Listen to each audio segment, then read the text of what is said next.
Bien, pues vamos a entrar hoy en nuestro pasaje del Evangelio de Lucas, es el capítulo 9, y hoy tenemos desde los versículos 27 hasta el versículo 36. Todo ese pasaje está dedicado a hablarnos de lo que se llama la transfiguración o también la transformación del aspecto de nuestro Señor Jesucristo. Y ciertamente que llegamos aquí a un pasaje de una gran trascendencia. Es uno de los momentos cumbres, junto con el nacimiento, por supuesto, el nacimiento, y junto luego con la muerte y resurrección. De la transfiguración es algo así como una especie de la mitad de la etapa, la mitad del camino, donde el Señor va a mostrar algo de su propia gloria y de su propia majestad. Bien, vamos a leer el pasaje. Vamos a leer el pasaje que interesa, porque también recordad que los evangelios de Mateo y de Marcos también nos hablan de este episodio, de este suceso de la vida del Señor Jesucristo, que llamamos la transfiguración, o sea que aparece en los tres evangelios sinópticos y en términos pues prácticamente iguales. Dice: en verdad os digo, hay algunos de los que están aquí que no gustarán la muerte hasta que vean el reino de Dios. Como 8 días después de estas palabras, sucedió que, tomando a Pedro, a Juan y a Jacobo, subió al monte a orar. Y mientras oraba, la apariencia de su rostro se volvió diferente y su vestido blanco resplandeciente. Y he aquí, 2 varones hablaban con él, los cuales eran Moisés y Elías, quienes, habiéndose aparecido en esplendor, hablaban del éxodo que él estaba a punto de cumplir en Jerusalén. Y Pedro y los que estaban con él se hallaban cargados de sueño, pero habiéndose sacudido el sueño, vieron su gloria y a los 2 varones que estaban con él. Y sucedió que al tiempo que ellos se apartaban de él, dijo Pedro a Jesús: Maestro, bueno es quedarnos aquí y hacer 3 tabernáculos, uno para ti y otro para Moisés y otro para Elías, sin saber lo que decía. Y diciéndole estas cosas, apareció una nube que los cubría con su sombra, y tuvieron temor al entrar en la nube. Y de la nube vino una voz que decía: Este es mi Hijo, el escogido, a él oíd. Y al venir la voz, Jesús fue hallado solo, y ellos callaron, y en aquellos días nada dijeron a nadie de las cosas que habían visto. Amén. El Señor añada la bendición a su santa palabra, y vamos, como decía, a comentar hoy este gran pasaje, como he dicho, como una especie de etapa intermedia o la mitad de la etapa del tránsito de la vida terrenal de nuestro Señor Jesucristo, entre el nacimiento y la resurrección y posteriormente la ascensión a los cielos. Entre esos 2 grandes momentos de su vida hay, a mitad de camino, esta transfiguración, este episodio tan lleno de lecciones espirituales. En primer lugar, tenemos que observar que Jesús había dicho que hay algunos de los que están aquí que no gustarán la muerte hasta que vean el reino de Dios.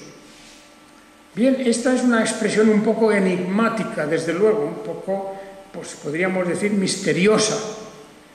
Dice algunos de los que están aquí, y dice que no gustarán la muerte, significa no morirán hasta ver el reino de Dios.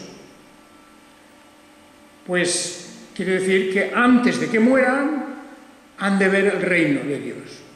Y al hablar del reino de Dios se está refiriendo el Señor Jesucristo precisamente a lo que viene después, 8 días más tarde.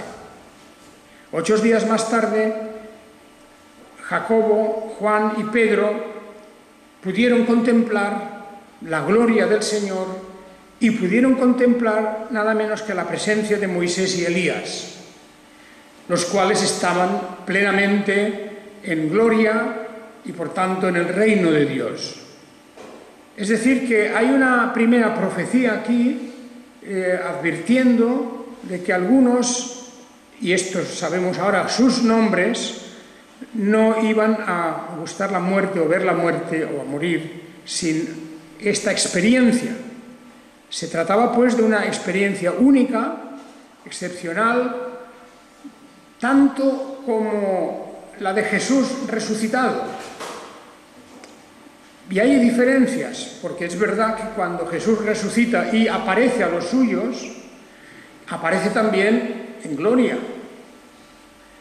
Pero la diferencia entre la transfiguración y la resurrección y apariciones después de la resurrección es que aquí Jesús no había muerto todavía. Esto es una transformación que se produce estando él en vida y luego vuelve al mismo estado. No olvidemos nunca que la persona del Señor Jesucristo, la persona humana, es decir, en su naturaleza humana, aparece entre nosotros siempre en un ambiente rodeado de la humildad y de la sencillez y de lo más normal y natural. El nacimiento, por ejemplo. El nacimiento de Jesús se produce de una forma muy sencilla y todos recordamos la historia de ese nacimiento. Lo más sencillo posible. Nada haría sospechar en el momento de su nacimiento de que aquel que había nacido era nada menos que el Mesías, el ungido de Dios, Dios entre nosotros, en una palabra.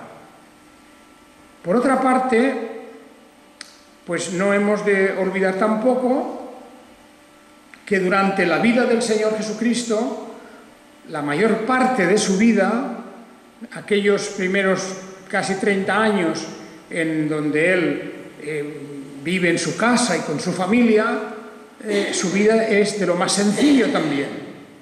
Llevó una vida sencilla.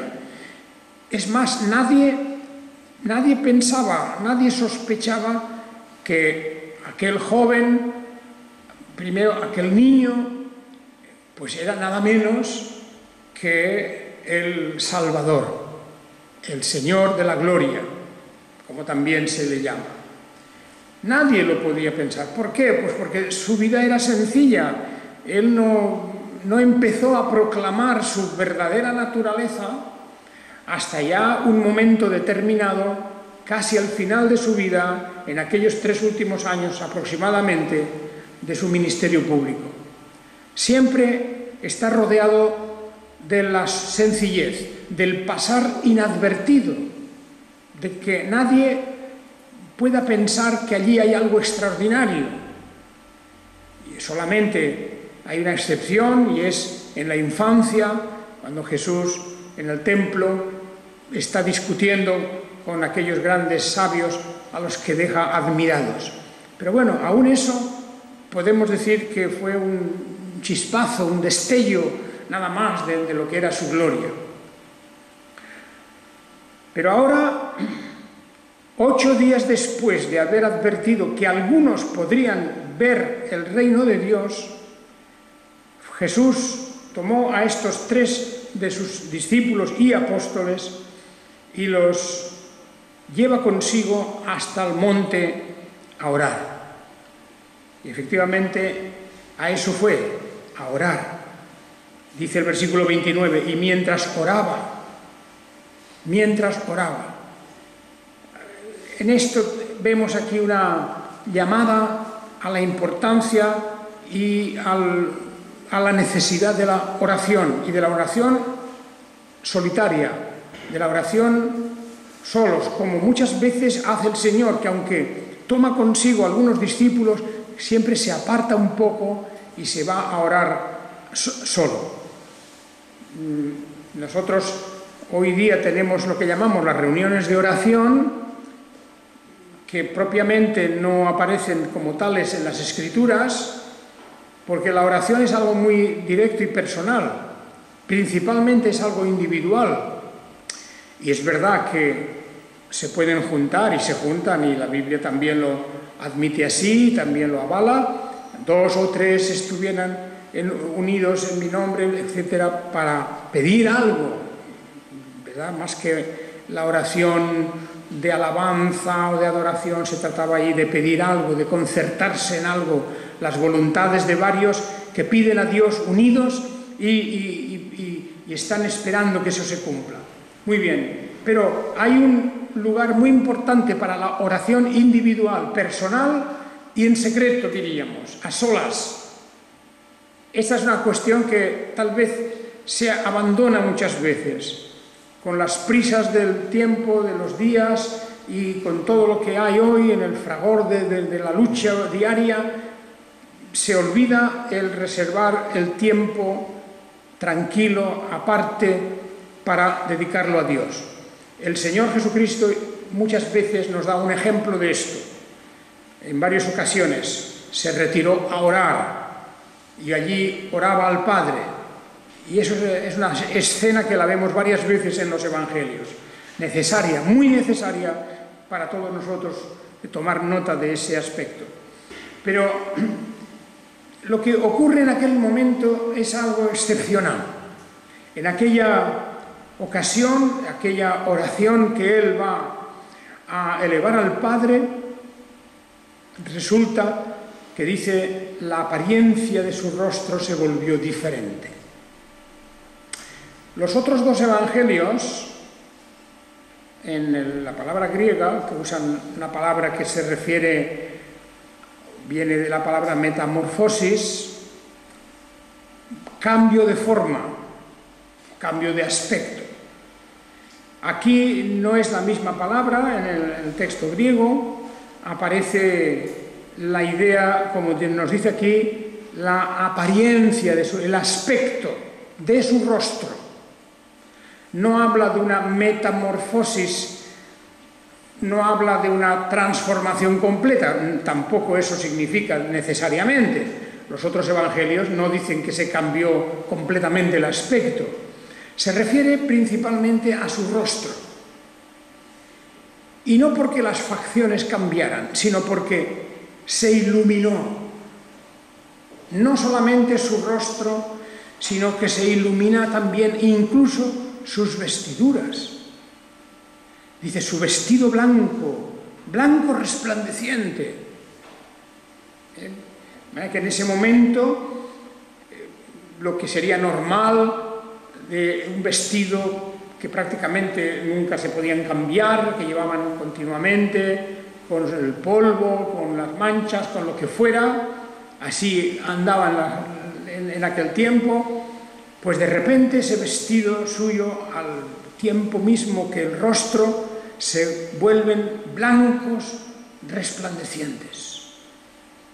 Podemos imaginar lo que es una visión parecida a las que vemos en el libro del Apocalipsis, por cierto, también. Ahí vemos también en las visiones, cuando Juan ve por primera vez la visión del Hijo de Dios, también hay un rostro resplandeciente, también hay unas vestiduras blancas resplandecientes. Bien, es una alusión a la luz. Dios es luz. Él es el camino, la verdad y la vida, Dios, pero Él también es luz. Con ello se da una idea siempre de la verdad, de la claridad, de la transparencia, de lo que es diferente, radicalmente distinto de las tinieblas. Las tinieblas siempre como símbolo del mal, la luz como el símbolo del bien y sobre todo de la verdad y de la transparencia. Así era su rostro, así era también su vestidura. Pero no se limita a esto, sino que leemos en el texto que en ese momento de oración, no olvidemos, estaba orando y mientras oraba ocurría esto, esa unión con el Padre, pues dos personajes aparecen junto a él, hablando con él, Moisés y Elías, y nos dicen de qué hablaban. Esta es una cosa importante, de qué hablaban en ese momento Elías y Moisés con el Señor. Hablaban, dice, del Éxodo, como hemos puesto aquí, sin traducir. Éxodo es una palabra griega y significa salida, la salida. El Éxodo, hablaban del Éxodo que él estaba a punto de cumplir en Jerusalén, o sea, de la salida suya de Jerusalén, quiere decir la marcha de este mundo, el marchar de este mundo, de esta vida que se tenía que cumplir en Jerusalén. De manera que el tema de la conversación era el final de la vida de Jesús en este mundo, por lo tanto, de la crucifixión, de la sepultura, de la resurrección y del ascenso a los cielos. Todo esas partes, de esos componentes, es lo que forma el éxodo, la salida, la marcha de Jesús, porque él había venido por un tiempo a realizar aquella gran misión, aquella gran obra de la redención, de nuestra salvación, pero el tiempo ya se estaba cumpliendo. Y vemos aquí a Moisés y a Elías. Es curioso porque estos dos personajes representan también dos formas de muerte algo enigmáticas, algo diferentes. Moisés, porque de él no se sabe dónde quedó su cuerpo. Murió, pero nadie puede decir dónde quedó su cuerpo. Esa es la característica de la muerte de Moisés. Antes de entrar en la tierra de Canaán, y como una disciplina del Señor, que le dijo: no podrás entrar en esa tierra, no cumpliste aquello que yo te dije en una ocasión, y le impidió la entrada. Pero además de eso, cuando muere Moisés, resulta que, a diferencia de otros personajes, por ejemplo Abraham, cuya tumba todavía hoy es conocida, o Sara, u otros personajes, Moisés nunca se supo dónde había sido enterrado. Algo así como si hubiera desaparecido. Pero no solamente Moisés, también Elías. También Elías, su muerte es algo excepcional, también desaparece, un carro de fuego lo lleva, y esa es la visión que se tiene de algo como sobrenatural, como una especie de gran llamarada que se lo lleva. Y así resulta que estos dos personajes, Moisés y Elías, con sus experiencias sobre la muerte, van a hablar a Jesús y con Jesús sobre su propia muerte, el éxodo que estaba a punto de cumplir en Jerusalén. Bueno, ya sabemos todo lo que ocurre, y esto lo repasaremos en el Evangelio de Lucas al final. La muerte de Jesús, la pasión entera, todo ello es una especie de mecanismo bien engranado. Todo ocurre con precisión desde el momento en que Jesús y los suyos van a celebrar la Pascua, la última Pascua. Desde ese momento van ocurriendo los hechos. Judas se marcha de la celebración de la Pascua, luego vienen a arrestar a Jesús, porque Judas va a denunciar su presencia allí, y luego lo prenden, lo llevan al palacio de Pilatos y de Herodes, y allí todo ese juicio que se hace Y en fin, así poco a poco se van paso a paso hasta llegar a la cruz, la sepultura, la resurrección, etc. Todos esos detalles estaban hablando el éxodo que estaba a punto de cumplir en Jerusalén. Y podemos imaginarnos la importancia que tuvo para el propio Señor Jesús, que en su propia humanidad, como ser humano real y auténtico, tenía que afrontar el hecho de la muerte. Y eso, además, complicado con la muerte injusta de alguien que era perfectamente inocente. De manera que vemos aquí estos dos personajes, Moisés y Elías, hablando con él de estas cosas. Yo no digo que lo estuvieran confortando, ni digo que lo estuvieran preparando, porque no eran ellos más que el propio Jesús, pero sí que vemos aquí una especie de comunión íntima entre dos grandes representantes del pueblo de Dios. Moisés, porque a través de él fue dada la ley. Y en Jesús se iba a cumplir todo lo que la ley exige y requiere sobre el pecado. Claro, la muerte de Jesús, por ser una muerte real, significa la paga del pecado. Pero en el caso de nuestro Salvador es un pecado no propio, no es su propio pecado. El inocente viene a cubrir nuestros pecados y muere por nuestros pecados. Y no olvidemos nunca esto, que la muerte de Jesús es realmente el cumplimiento de aquello que Dios mismo ha establecido. El alma que pecare, esa morirá. Bueno, ahí estamos en un momento trascendental de la vida de Jesús, y Moisés está hablando con él de eso.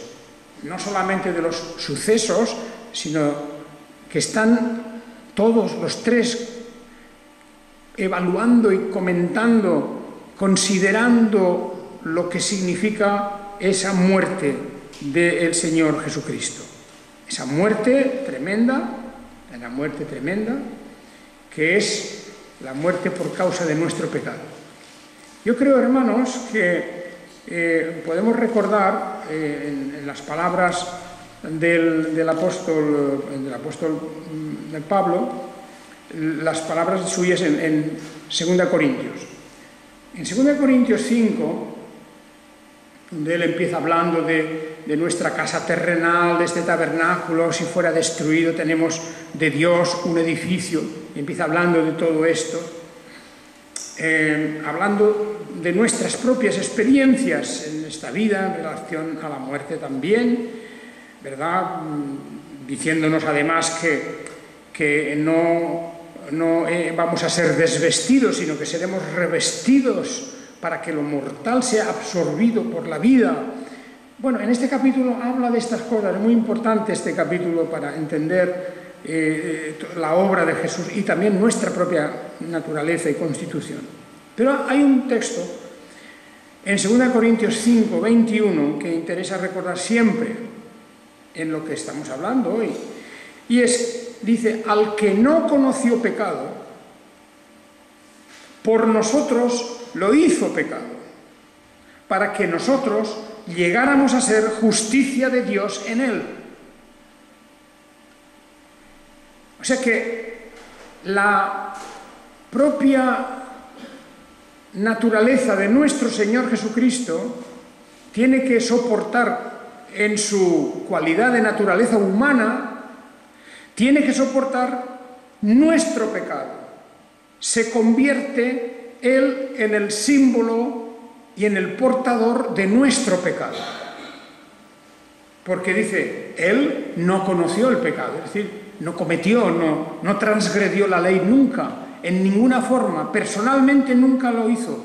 Pero nuestro pecado le fue imputado a Él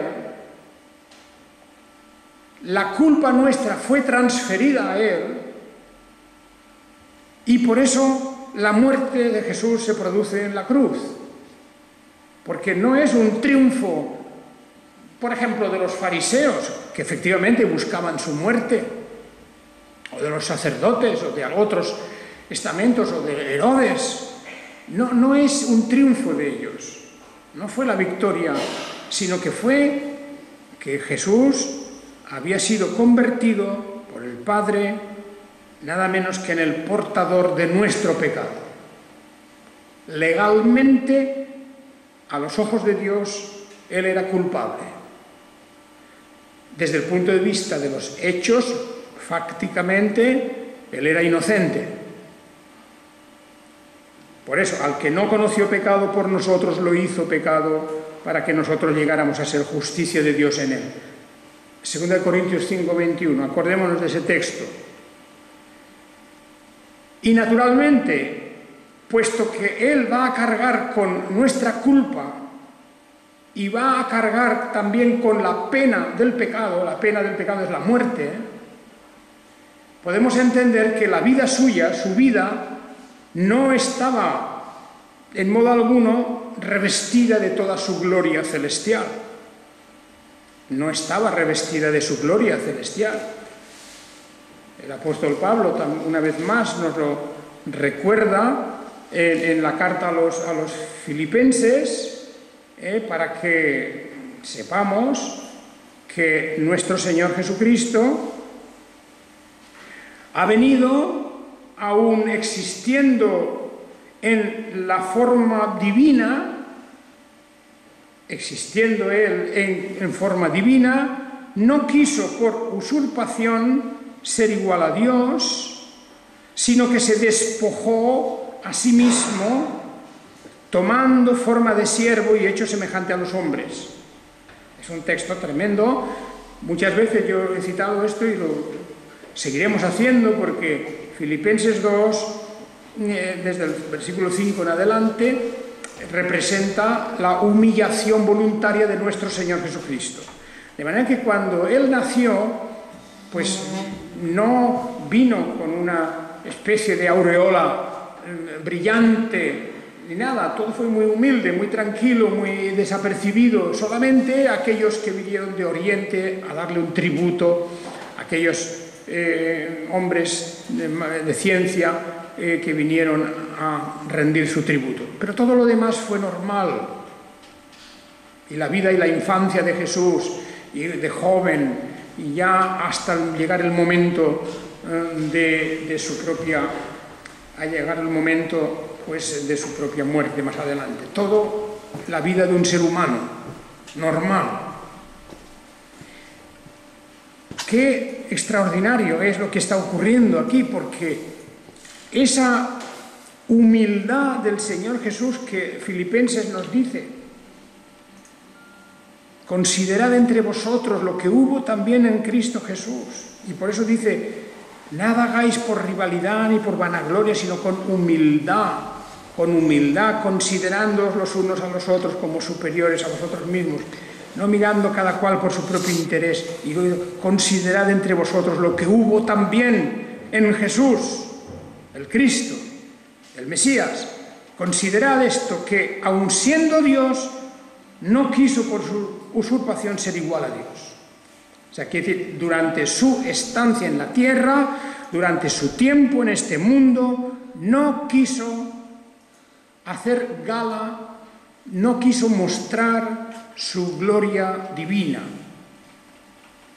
No vino, pues, como un ser del más allá para arrasar con su poder o para convencer con su autoridad de una manera irrefutable. No vino con todos esos poderes, sino que se despojó.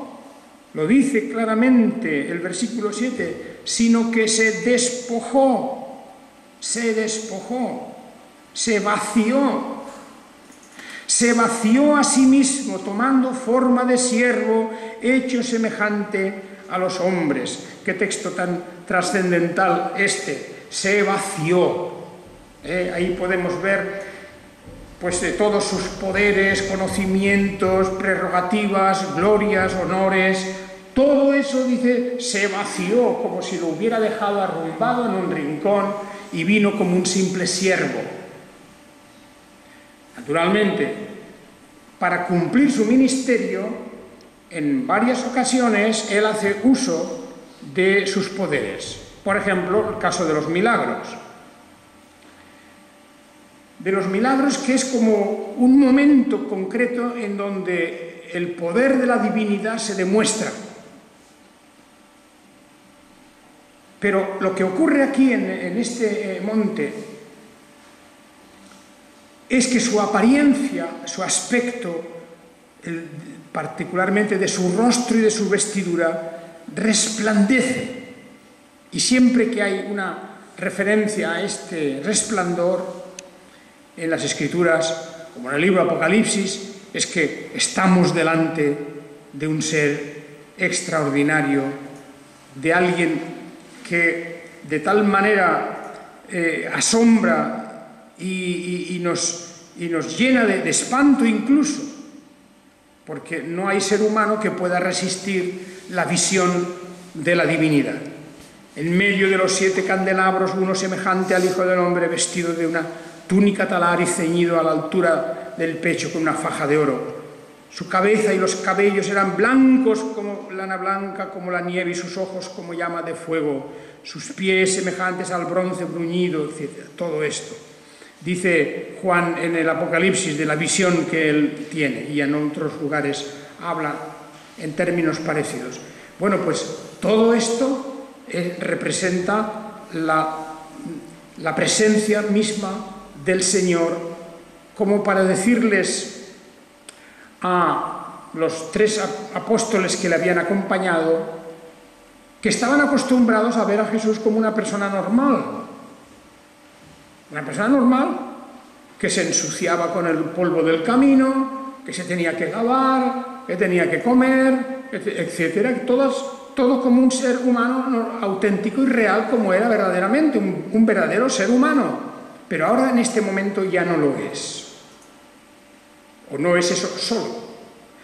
Porque la forma de ser humano la mantiene, pero ese resplandor, ese brillo de su rostro, ese brillo de sus propias vestiduras y la presencia de Moisés, la ley de Moisés, y la presencia de Elías, el profeta del juicio de Dios, de los juicios de Dios.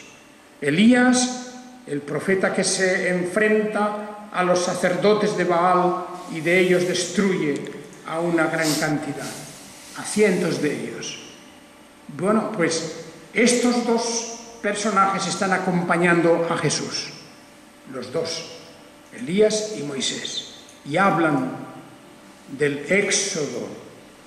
Y qué bonita palabra para hablar de lo que ocurre. Cuando Israel salió de Egipto, ya hablamos del éxodo, de la salida, de su marcha, pero fue una marcha triunfal.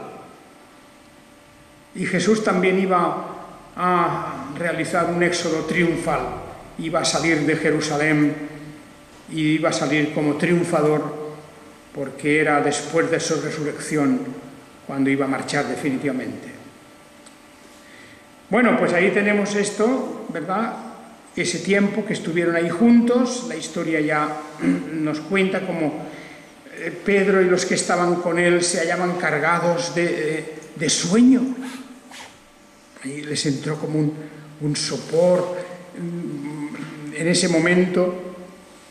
Y esta situación, esta escena, la recuerda perfectamente el apóstol Pedro en el pasaje que hemos leído antes.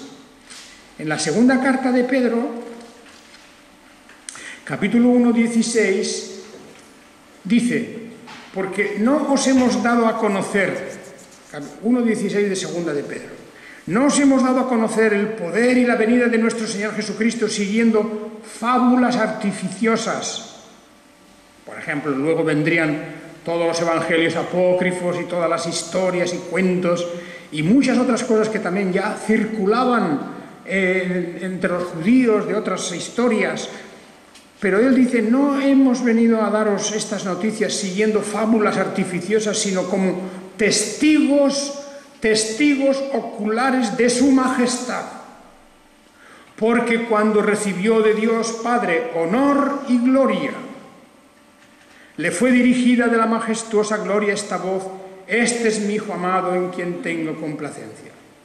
Y nosotros escuchamos esa voz dirigida desde el cielo estando con él en el Monte Santo.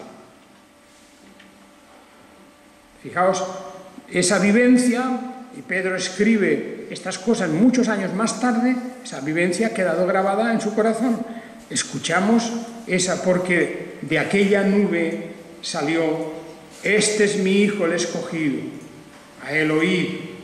Y cada evangelista añade alguna frase o algunas palabras más. En total, Pedro lo que recuerda es esto, ¿verdad? Este es mi Hijo amado, en quien tengo mi complacencia. En quien tengo complacencia. Bueno, pues ahí vemos por un momento en esa transfiguración o transformación, en ese cambio de aspecto, en que lo que era puramente humano, solo humano, en una naturaleza humana auténtica y verdadera, de repente pasa a manifestarse como algo muy diferente, algo mucho más que un ser humano. Y ahí está lo que llamamos el Hijo de Dios, aquel que tiene la misma naturaleza de Dios. Y Pedro, y Juan, y Jacobo, incluso pensaron, vamos a ver, no sabían lo que decían, ¿no? Sería bueno que nos quedáramos aquí, haremos 3 tabernáculos, uno para ti, o sea, tres cabañas, 3 pequeñas cabañas, ahí con las ramas del bosque, de los árboles, etcétera. Hacemos unas cabañas y nos quedamos aquí, una para ti, Moisés, y otra para Elías. Claro, dice el evangelista, no sabían lo que decía, porque todo aquello no tenía sentido. Pero diciéndole estas cosas aparece una nube que cubrió con su sombra y entonces se asustaron. Al no ver nada, quedaron envueltos en la niebla de la nube, y de esa nube vino la voz que recordaba Pedro muchos años más tarde, diciendo en el Monte Santo, aquella voz dirigida desde el cielo: este es mi Hijo amado, en quien tengo complacencia. Lo mismo que se oyó en el bautismo de Jesús con Juan el Bautista.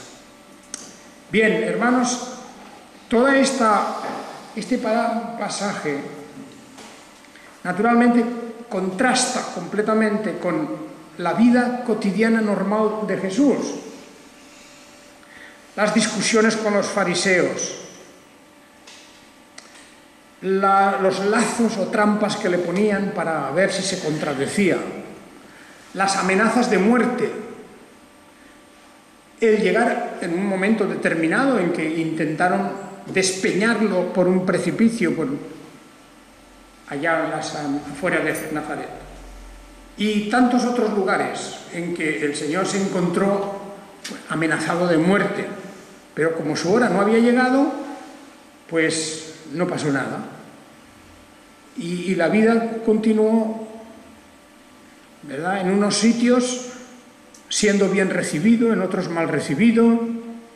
Las envidias y los temores de sacerdotes y fariseos, en fin, el propio Herodes, todo eso estaba.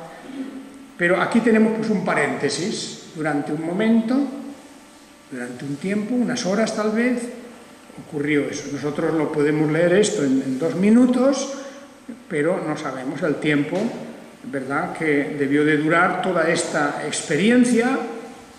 El caso, porque cuando dice que estuvieron hablando con Jesús del éxodo que estaba a punto de cumplir en Jerusalén, pues seguramente eso duró un tiempo, horas seguramente.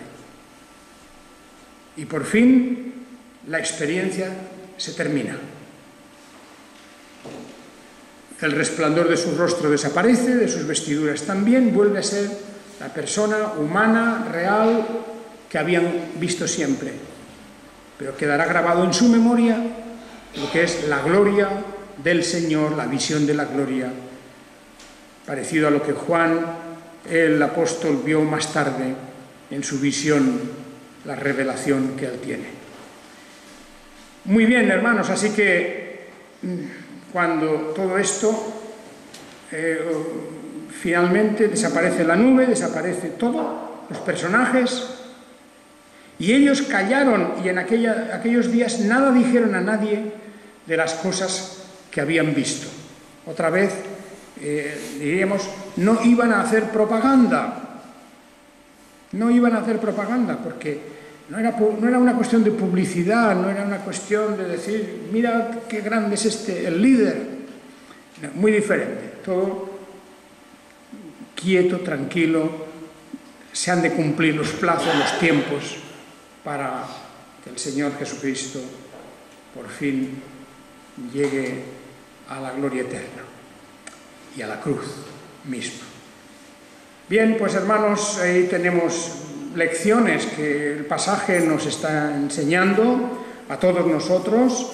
Como he dicho, la primera de ellas, desde luego, es que la humildad y sencillez del Señor Jesús, el vaciarse, no pensemos que fue algo definitivo y para siempre. Jesús no deja de ser la persona divina que Él fue, no deja de ser aquel que en su verdadera naturaleza divina está ahora unida a una naturaleza humana. Es lo que es.